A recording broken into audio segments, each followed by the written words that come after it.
Is Robin on? No? I don't think so. Tiana said, you got the message from Tiana? We're live now.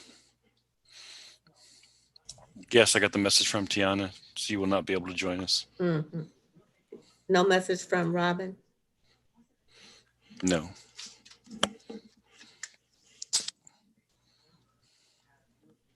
Okay, you ready? We're ready, Becky. Sure. All right, so we'll call the meeting to order. And it's 7:01. And do we have anyone watching at this point? No. I see 3 waiting. I'm going to reload that and just make sure it's updated. Okay. Nope, no one watching and no messages from the public at this point. All right, so we'll do roll call first here. So Helen Douglas Taylor. Present. Kathy Ben Boydell. Present. Ruth Benner. Present. Mary Kay O'Neill. I'm here. John Knowles. Here.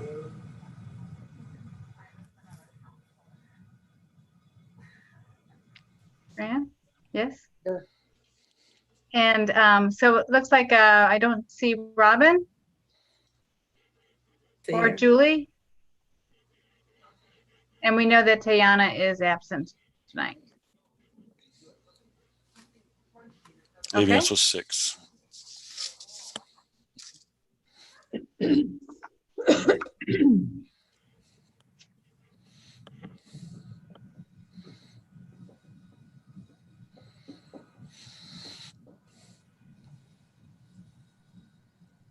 I'm sorry, we're ready.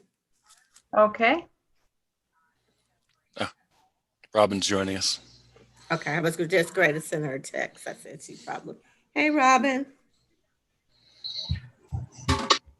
Hello. Did you hear us? Hello? All right, we're just getting started. Okay. So we're going to go ahead and have Kevin Slessler. Did I say your last name correct? Keith, I said You're Kevin, muted. didn't I? There we go. Keith? Keith Slusser. Yeah. Okay. So, Okay. well, I will, nothing more exciting than an auditor in person is an auditor on video conferencing. So you guys are in for a real treat. I'm going to list off 2 page numbers each time for everyone, just in case they have a hard copy of the auditor, if they have the digital copy. So when I point you in the direction, the first number I'm going to read is going to be the digital page number. The second number I read is going to be the actual audit page number. So page 3 and 4 digitally and 1 and 2 on the hard copy is our independent auditor's report. This is kind of the whole purpose of this 20-page report is all spelled out in these 2 pages. We've done the audit under the modified cash basis of accounting. We have received the unmodified opinion, which is the kind you want to receive. We found no departures from generally accepted accounting standards, and that we're kind of following. So in all material respects, the financial statements are, done in accordance with the correct basis of accounting. So we got a clean audit there. Page 5 and page 3 of the actual audit, this is our balance sheet. Our total cash, obviously this is, as of June 30th, but at the end of the year, we had 840,000 cash. This is up 209,000 from the prior year. So anytime that cash number's up, I guess that's when we, have room for happiness there. How we came to that number would be on page 9 of the digital, page 7 of the actual. Here's our kind of income statement. You can see there that net changes in fund balance is the 209,000. We have our total revenues of 858,000, total expenditures of 648,000.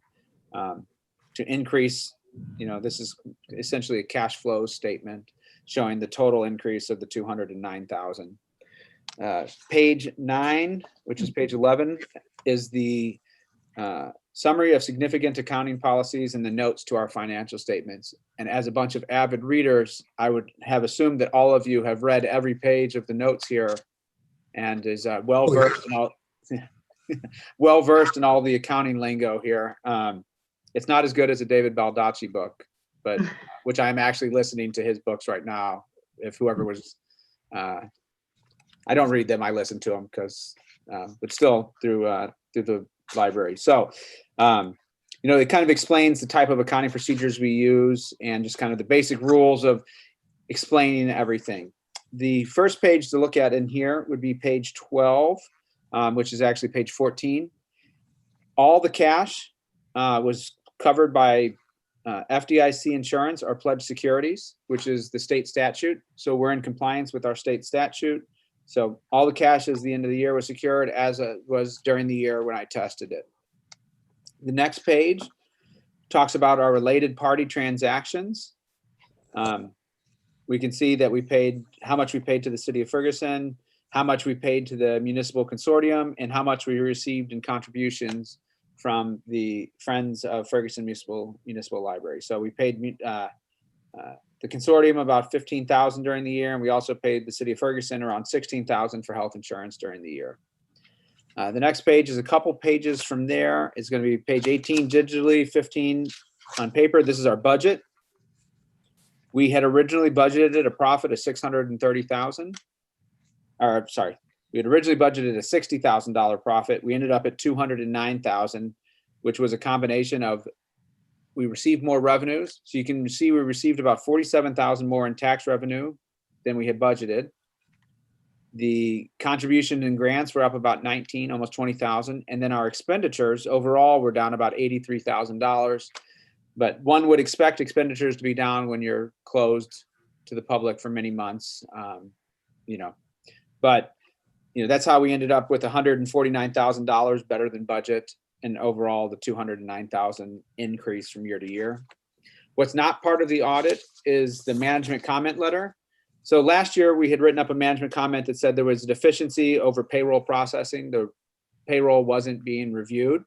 I can tell you that this year that all the post-payroll summaries that were tested had the proper signatures and the proper approval on them. So the management comment letter was actually just a management follow-up letter saying that that everything that we've discovered last year was cleared up and that we did not discover any new deficiencies in the current year. We did the audit a little bit differently in the current year, just with everything. I did not come on site, but we still performed most of the tests that we had done the year before. You know, as far as looking at bank statement reconciliations and payroll procedures and things of that nature. So we were still able to perform many of the procedures that we had done in the prior year. We just were, you know, we didn't do all of them, but the auditing standards only require that we test stuff once every 3 years. So we're still within the bounds of, you know, all those things. And then hopefully next year we'll be in a completely different situation. Knock on whatever my desk is made of. So. I knock with you. Yeah. Did anyone, that's about as quick and unboring as I can make it. Did anyone have any questions about the audit? You know, I'd be remiss if I didn't say the staff, you know, as always, Scott and Becky jumped through hoops to kind of enable us to get the audit done quickly and to get it done under these conditions. So, you know, they spoiled me for some of my other clients that are basically like, what do you want scanned? I don't want to send you stuff. And so I'll be heading out tomorrow to a school district to do an audit, you know, wearing a mask all day long. So I like working in my office. So thank you, Scott and Becky, for enabling me to work from the office. We did a Zoom call, talk things over as well. So technology is great. Yeah. Thank you. No, thank you. You guys have a wonderful evening. If you You ever have any too. questions, feel free to reach out. Thank you, Thank everyone. you. Mhm. Thank you. Good evening. Thank you, Scott Thank and you. Becky. Thanks, Becky. Thanks, Keith. Becky.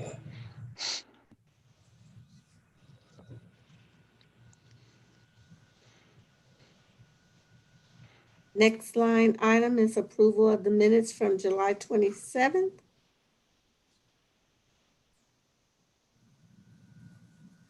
I make a motion that we approve the minutes from July 27th meeting.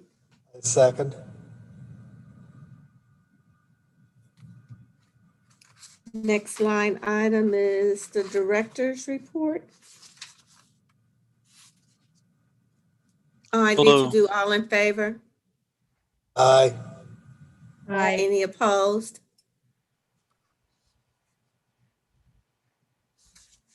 Okay. Director's report, Scott. Thank you. Hi, everybody. Hey, you look Aye. good from your vacation. Thanks. You're grinning. You've been grinning since you've been on the call, so it worked for you. Yep, that helps. It is a short report this week. We have been busy, but it's been a lot of, the things that we've been doing take a lot of background work to get them out there. The enhanced curbside and all that kind of stuff.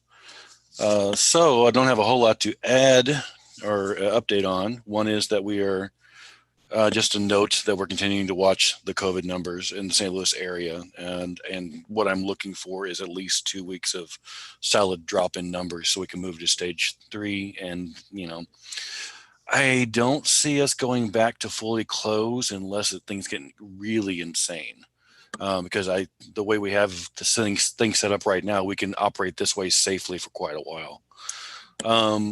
The other thing is to basically have a request.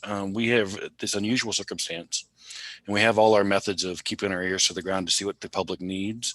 But I am continually, we've tried to find other methods too, but I'm just really aware that we don't necessarily have a way to hear the people that aren't already aware of the library.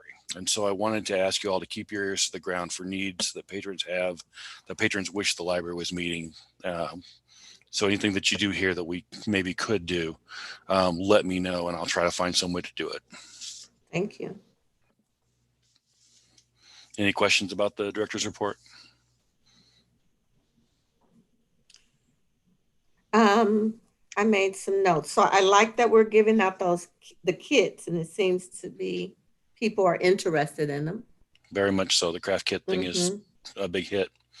It Yeah. needs to keep going in some way or form, even after we reopen fully. Yeah. I was saying, I'm going to come up there and get that lanyard, the one that's going to be given out the week of the 31st.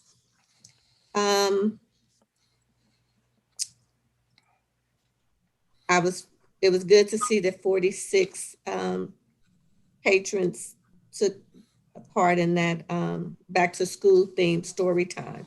Mm-hmm. Yep.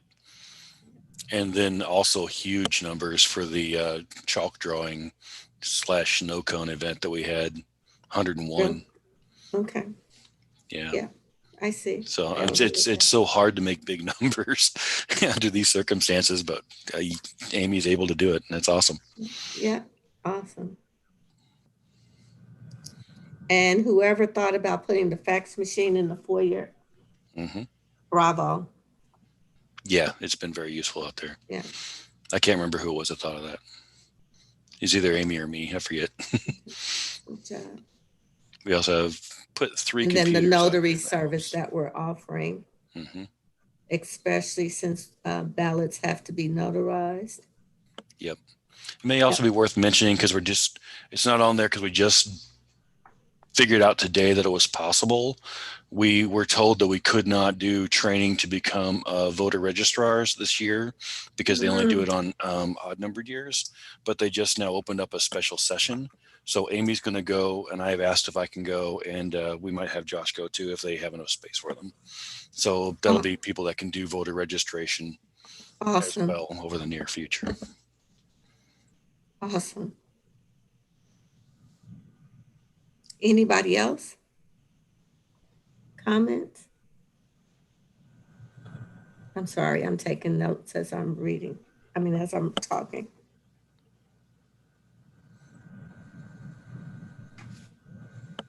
Is there any update on the hotspots? I know you all applied for that grant, the CARES grant. We have received them. They have been prepared, put in their cases and cataloged, and now they're available for people to check out. We've had some go out. Okay. And we also have Okay. plans. We have plans for some of the ways we can use them quasi in-house. I know that Amy is supposed to be communicating with the Ferguson market because they were frustrated by not being able to get online out there. And I asked Amy to email them and see if they could use a hotspot or two. So we'll see what they tell us. Thank you. Go ahead and talk to Mary when I'm at the market next Saturday. Help them set up.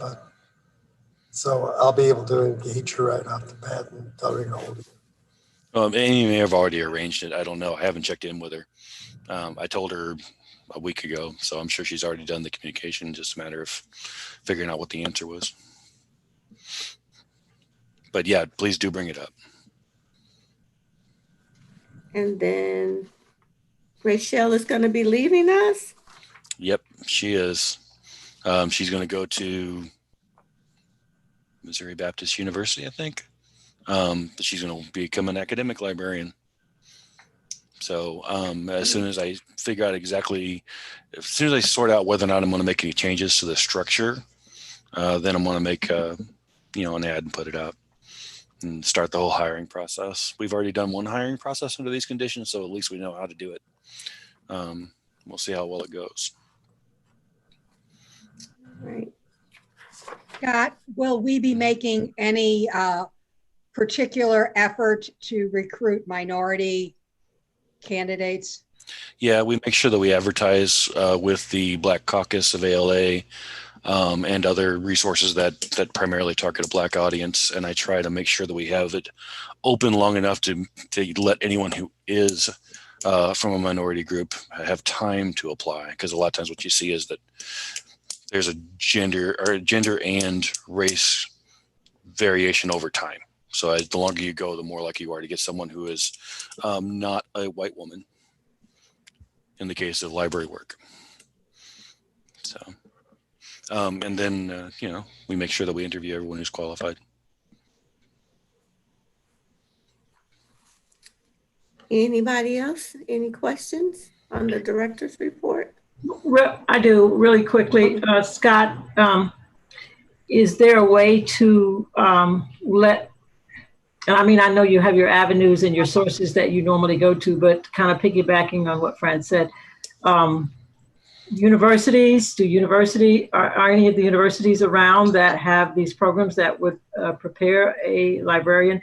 And I'm not trying to get you to, well, I am, but anyway, getting the word out, people don't know. Mm-hmm. So how, if you could let them know, maybe they would possibly have a female or a minority that is educated and might be able to apply for the position. So I don't know if that's something that you do regularly anyway. The nearest library school is Mizzou, and I have a local contact, Ms. Robinson, who I go to whenever we have a new ad, and then she spreads it out to her library science students and recent students. But we can also advertise through Mizzou's page, and I was recommended this time to advertise through Champaign-Urbana as well. So that's part of the plan, yes. And we already advertise through UMSL and the community college usually. Do we do Harris Stowe? Not that I know of. That might be a good source to at least put some flyers out.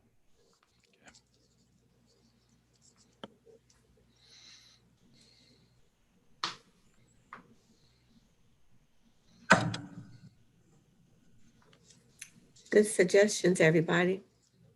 Thank you. Anybody else? I was always interested in a grow your own type. When I was on the school board, we didn't have a lot of African-American candidates become teachers. My thoughts were we're graduating 1,000 kids. There's 900 certified teaching staff at Ferguson, Florida, which meant you had about 30 people retiring every year. Out of the 1,000 students, you should be well able to identify 30 master teachers and coaches and then bring them along. So my thought is, what could we do to maybe grow your own, identify someone who would be interested into this, and then see if we could identify scholarships that are available, or maybe even, since we have a little extra, if we could do a scholarship or something like that. I don't know if we're legally allowed to do that with library funds, but grow our own library. That's an awesome idea as well. It won't be done in time for this position. Right. But I can talk with Amy about how to find likely candidates in the high schools right now.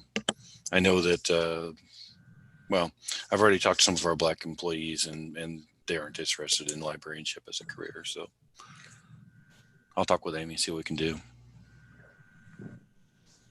And I'll talk to my librarian in my building to see if she recognizes a student who's shown some interest that's in their senior year. Okay. As far as what we can legally do, we can't guarantee them a job, but we can That's true. help pay for education and Right. that kind of stuff. To at least get someone in the field, even if we don't end up Correct. with them. I see you shaking your head, Robin. You okay? Absolutely. Actually, I'm in agreement with you. I mean, it's not, we're not trying, I'm not saying, and I agree with John, I'm not saying offering jobs, but at least make it known that brown people can be librarians, okay? Yep. Okay. All righty. I lost. Okay, I'm sorry. I was flipping over papers. What's the next line item? And I lost my page. Treasurer's report. What'd you say? The next thing is treasurer's report. Thank you. I was Hi, going to say. everybody. Hey. Hey, I did have a chance to look through the bank recs for July. We only have 1 month out there. Everything looks real good. I noticed there was one check that's been sitting out there for a month. I've never noticed that before, that there was checks that sit out longer than 30 days. Does that happen a lot? No? A couple of times it has, yes. Yeah, okay. Yeah, but everything looked real nice, real clean. Thank you.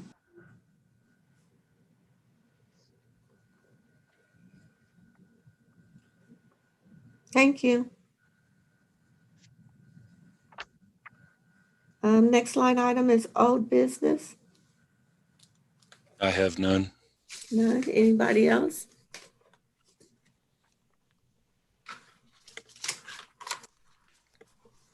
New business?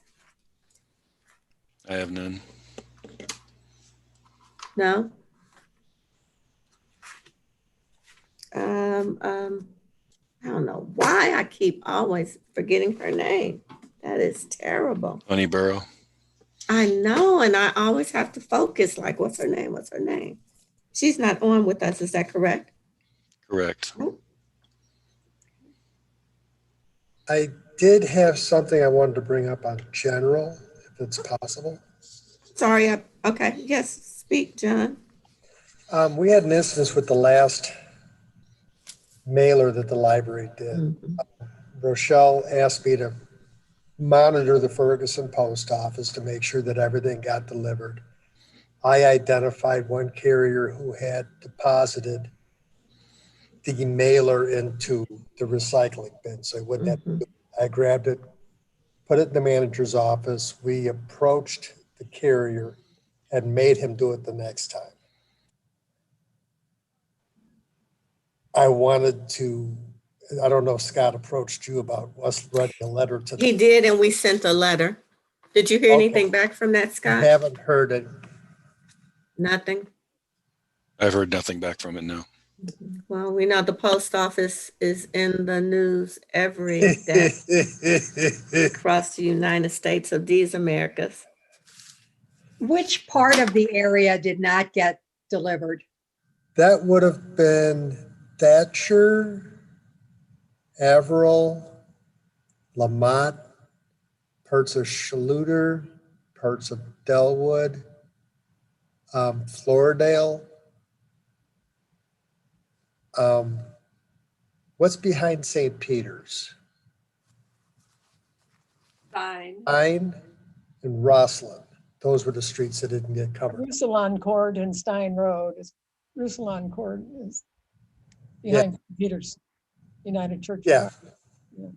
Yeah, those would have been the streets that wouldn't have been done by him. We had several people. It's a little upsetting on my part because I go ahead and I get the stuff out the next day. And then I find out that someone isn't doing it. We're getting paid 18.8 cents a piece. And it's my job at the post office to try to get more people to use this service. And then when I see someone going and just, it aggravates me. So from the post office, I want to apologize to the board for this even happening. And we'll do better at the next mailer. Thank you for that. I think it's particularly important to watch which areas don't get service also, Mhm. because it wasn't the heart of Old Ferguson. It was those areas where we Yes. have a higher minority thing, where we're not Mhm. getting the information, Yes. those groups, and we need to be aware of that. We need to mention it to the postal Yes. authority. And that's not your responsibility either, John. Yeah. I mean, that's something that the library is responsible for. And I'm Well, sure you addressed that in. Yeah, the we did follow up with a letter. Right. And they have not responded. And so maybe we need to follow up again. But I mean, I don't see the situation with the mail service getting better before it gets worse, unfortunately. Yeah.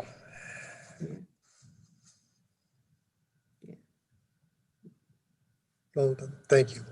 Yeah, so thank you for that. Thanks, John. Yeah. Anything else for the good of the whole? No? It's good seeing you guys. Thank you so much for attending. So I guess with that, we can adjourn. Okay, we'll consider it adjourned at 7. Everyone be safe and be well until next time. I agree. Everybody. Thank you all. Everybody. Thank Yeah. you. Good night. Good night. Night. Good night.